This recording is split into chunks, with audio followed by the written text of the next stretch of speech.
LP veel sisukam nädalavahetus. Sel nädalal käis LP külas armastatud laulja Karl Madise maakodus, kus ta taastab oma vanavanemate talu, kus on ka tema ema sündinud. Karl Madis räägib meile pikas intervjuus, mis teda õnnelikuks teeb ja mis teda noorena hoiab.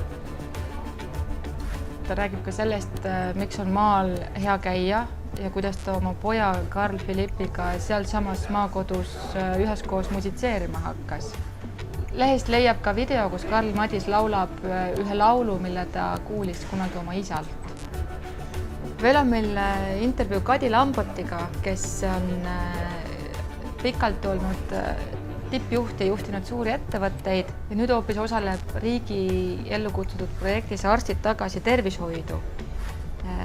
Ta veel täpselt ei tea, mis temast saama hakkab, kas ta läheb edasi ettevõtteid juhtima, kas ta tegeleb lähemalt meditsiiniga, aga ärinaine on täis põnevust ja ootusärevust, mitte hirmu tundmatuse ees.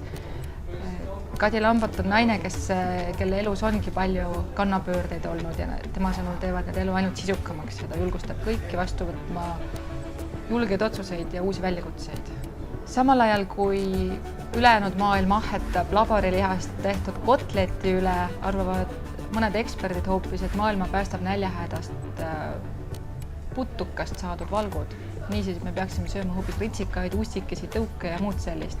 Näiteks võiks putukatest tehtud jahu kasutada oma hommikuhälveste tummisemaks timmimisel või ritsikaid suupiste laual tipikastmesse kasta.